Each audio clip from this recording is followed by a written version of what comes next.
Well, I just bet that you have read articles on the very complex issue of being homeless.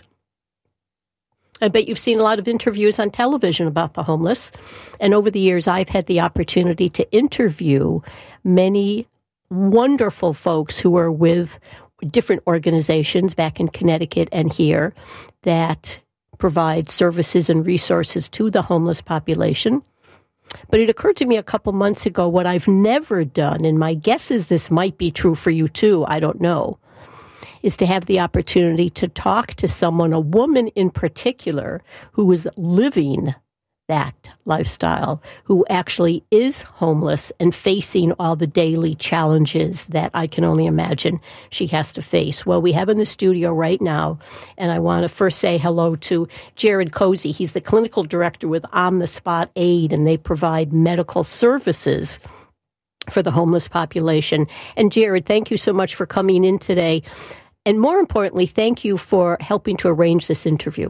Oh, thank you for having us. Anything that we can do to bring out awareness of issues. Exactly, and to really shed the light on what that is like. And for introducing me to Alicia, who's also in the studio. Alicia, thank you so much for coming in. Thank you for having me. And I so appreciate this because this is going to be so, what are the words? Informative, illuminating, helpful for people to really hear from you and you are currently homeless. Yes, ma'am. Do you want to, and are you, not that it matters, but you mentioned your age. Are you okay mentioning your age? Oh, sure. I'm proud of my age. I'm 55. There you go, 55. That should always be the case. The older we get, the more proud we should become of it. So you're a 55-year-old woman from Louisiana. Mm-hmm. You've been here for 2 years? No, I've been here, it'll be 18 months on the 19th of this month. Okay, yes. 18 months. Mm-hmm. May I ask you, and please just answer to the extent that you feel comfortable, your circumstances that led you to be homeless? Circumstances that led me to be homeless started back with COVID. I had a 17-year business, housekeeper for 17 years across 2 states.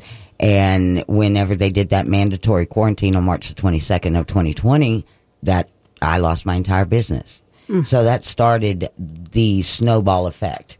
And then from there, it just went on. I've been homeless so many times, I was counting it on my fingers and toes. Now I'm counting my eyelashes. So, but yeah, that's what started it all. COVID. Yeah. COVID. So. And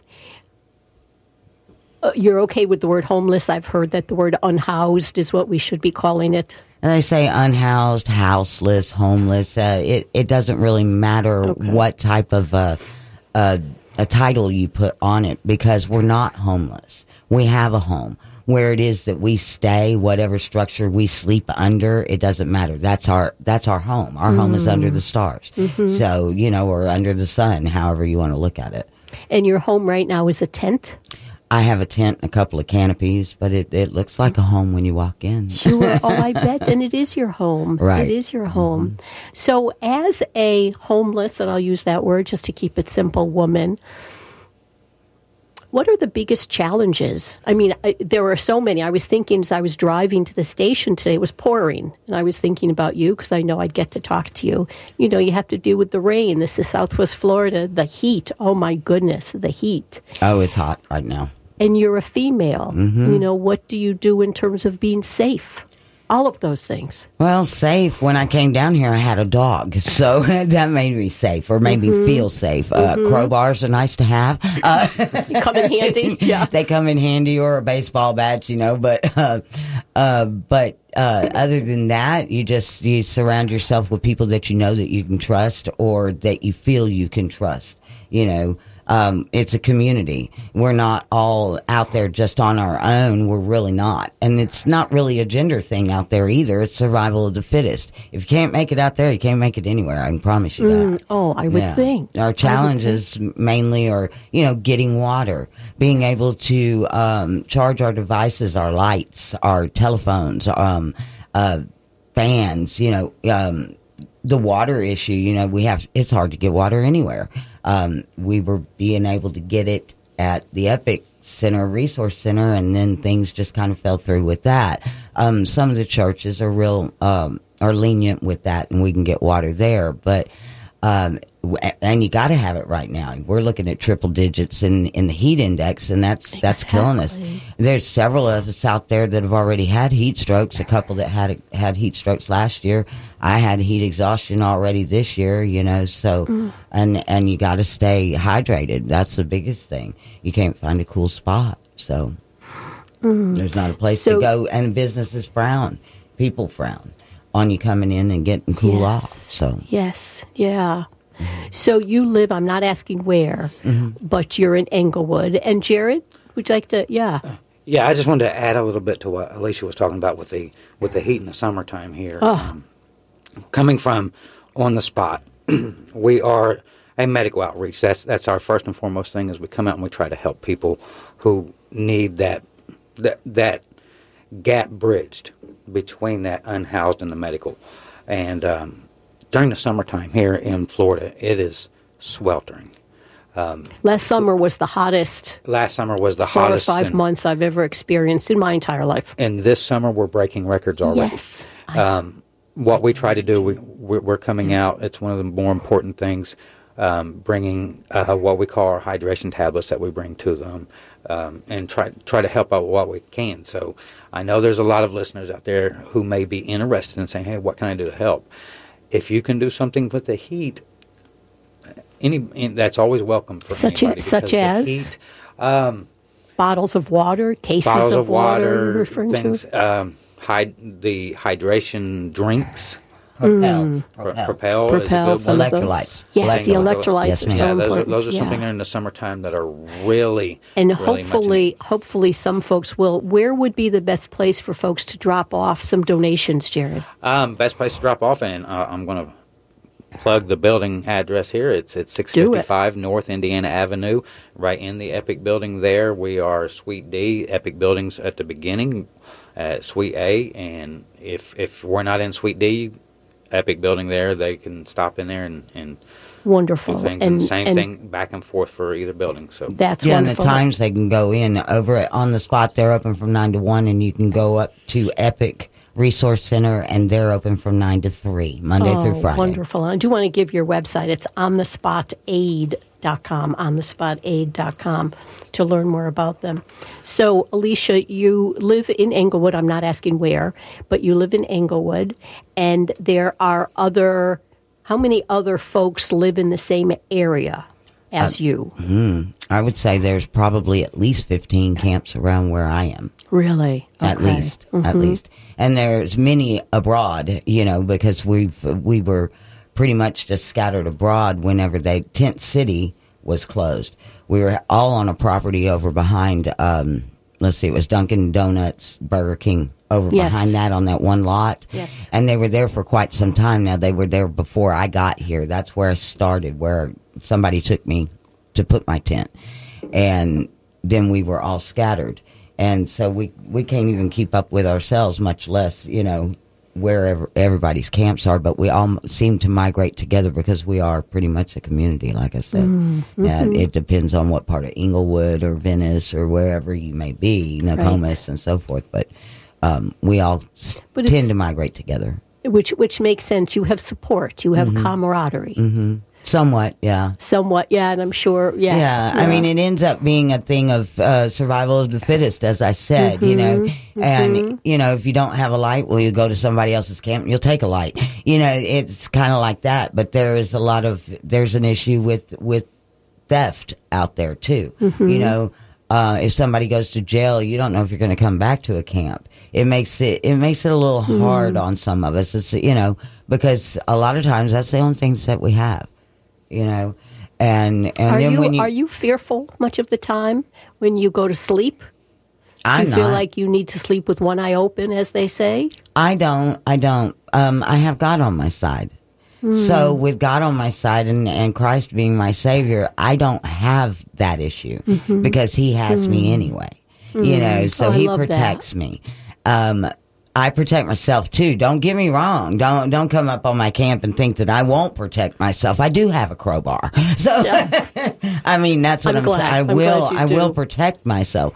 But there are issues that come up, and you may have to go to a fella that's out there, one of your friends, and say, hey, look, I've got this problem. Can you help me with it? Right. Because somebody's doing something that I am not having anymore, whatever. And so you have to go and find that fella that can help you as a female. We're the not so strong sex, so they say, but we're strong-willed, and we don't give up. So, but we won't take no crap either, right. So. Yeah. Oh gosh, and nor should you. So what would have to happen in your life, Alicia? And if you're just joining us, we're talking about the homeless issue, very multifaceted, very complex issue, speaking with Jared Cozy, who's the clinical director of On the Spot Aid. And again, Jared, thank you not only for joining us today, but arranging the interview with Alicia, who is a 55-year-old homeless woman living in the Englewood area. In a tent is her home. What would have to happen for you not to be homeless anymore? Do you think about that? Do you want that to happen? Do you plan? I don't plan. I'm not much of a planner. What would have to happen? Well, first of all, I chose to be homeless, so to speak. I chose to camp. I came down here. You might have to explain that. I came down chose here to be homeless. Yeah, I came down here 18 months ago. This was during the Ian recovery efforts for this area. From Louisiana? Yes. And I understand hurricanes and damage because I lived in Surfside, Texas, which is right on the Gulf. I also lived on the Sabine River, and during Laura, Lake Charles was decimated. And then you had Ida that came through in New Orleans and took out the whole electrical grid. And then, so I understand the plights and all the circumstances with losing homes and needing things to be rebuilt. And I worked construction for 10 years. So I figure, okay, I'll come down here with a fellow that I met, and we came down. And I got here, had a job lined up, everything, ready to go to work and go in on Monday, and they see a 54-year-old woman who is 4'11" and 115 pounds, and they said, but who's in amazing shape, I must say. Thank you very much. I mean, amazing shape. Thank you.